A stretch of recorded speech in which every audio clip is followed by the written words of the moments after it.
Il Signore sia con voi. Camminare nella fede, cercando di piacere al Signore. Ecco, carissimi, il programma di vita del cristiano che si affida al buon Dio, alla provvidenza del Padre, certo dell'efficacia, della grazia che Gesù ci dona attraverso il suo Spirito. Ci affidiamo nell'amore del Signore, con umiltà, riconosciamo le nostre fragilità e debolezze, chiediamo il Signore.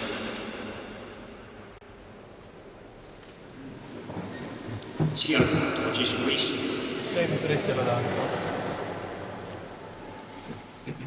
Camminare nella fede, cercando di piacere al Signore.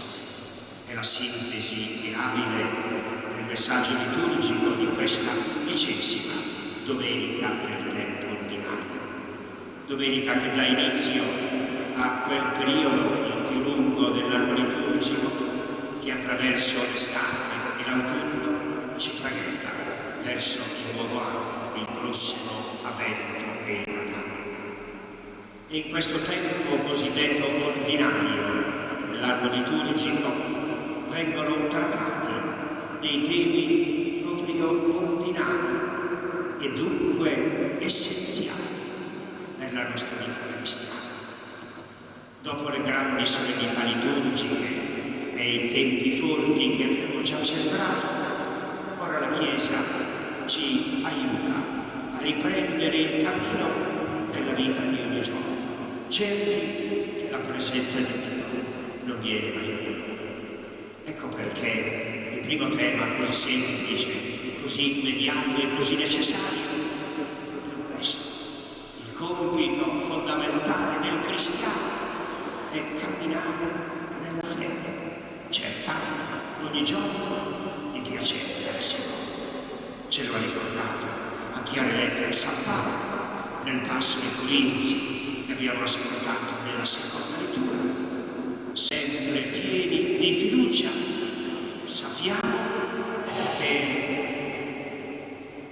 sia abitando nel corpo, sia andando in esilio, ci sforziamo di essere da noi graditi.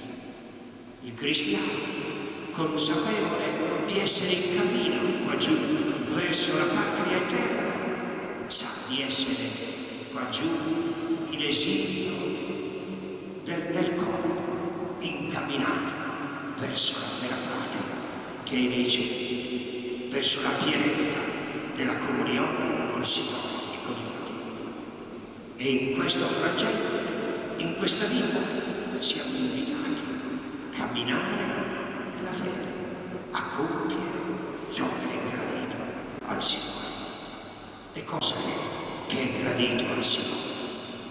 È gradito soprattutto da parte nostra la consapevolezza della sua presenza. Ecco, carissimi, il cristiano nella storia altro non fa che rendere visibile l'avvento graduale del regno di Dio. Il Vangelo ce lo ha poc'anzi ricordato, ponendoci una domanda, un interrogativo, che è la domanda e l'interrogativo che si pone ogni uomo e ogni popolo. A cosa si può paragonare il regno di Dio? Con quale parabola dobbiamo descriverlo? Nel Padre nostro, tra le richieste essenziali che Gesù ci ha invitato a rivolgere al Padre, c'è proprio quella: venga il tuo regno, come richiesta centrale. Il cristiano nella storia dà il suo contributo perché avvenga il regno di Dio. Il regno di Dio non è questione di sistemi di potere o di prepotere, non è questione di eserciti, di dominio o di signorie sugli altri. Il regno di Dio è questione di servizio, è consapevolezza della presenza amica di Dio in ogni circostanza della vita.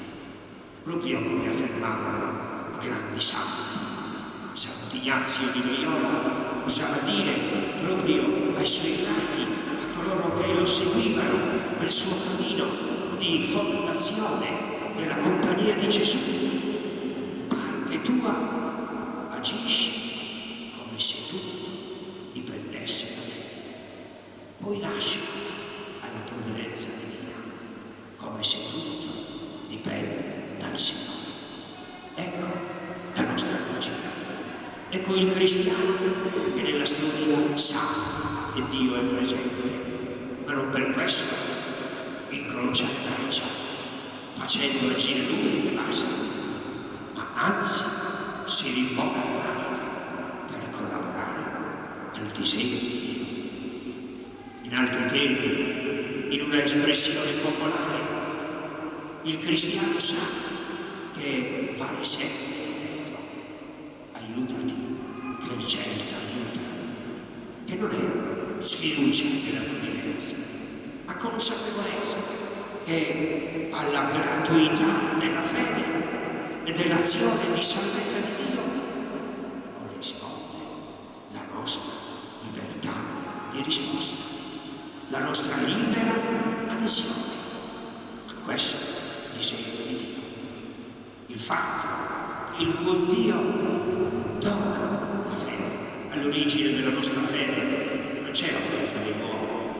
La nostra stessa inclinazione a credere, si dice che ogni essere umano è naturalmente, costitutivamente, naturalmente religioso. Per il fatto che siamo istintivamente religiosi, all'origine della nostra fede, della nostra inclinazione a credere, c'è dunque la grazia di Dio. Con questo però il buon Dio non ci costringe, non ci impone nulla. Alla efficacia della grazia corrisponde la libertà dell'uomo. Quanto più è grande la grazia di Dio che ci trasforma, tanto più è vera la nostra libertà di dire sì al disegno di Dio e di compiere dunque quello che a Lui gradito.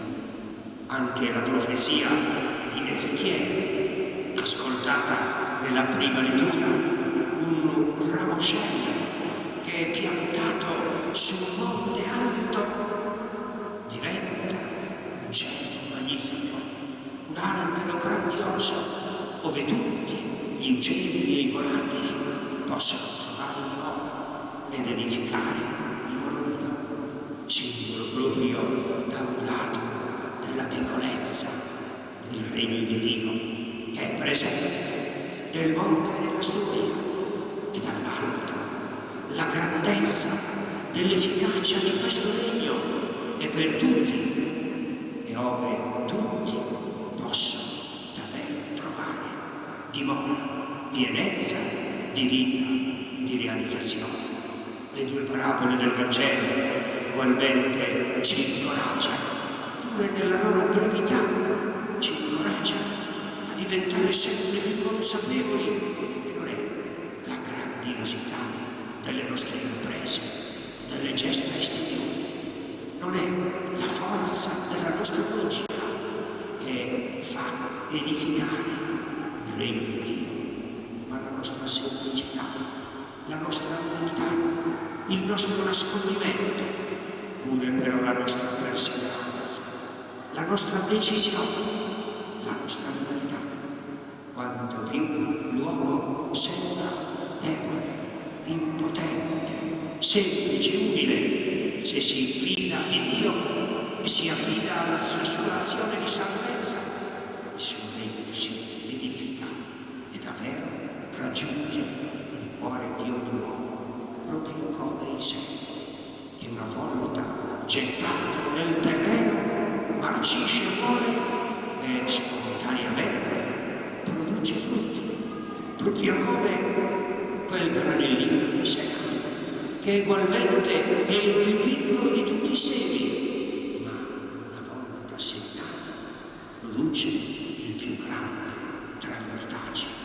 Il regno di Dio, fede, sembra piccolo, sembra insignificante, ma via via trasforma, perché illumina le menti, muove le volontà, riscalda i cuori verso l'amore, verso il servizio, verso Dio, verso la pienezza dell'amore che è proprio Lui, il buon Dio, che diffonde ovunque il suo disegno di vita e di salvezza.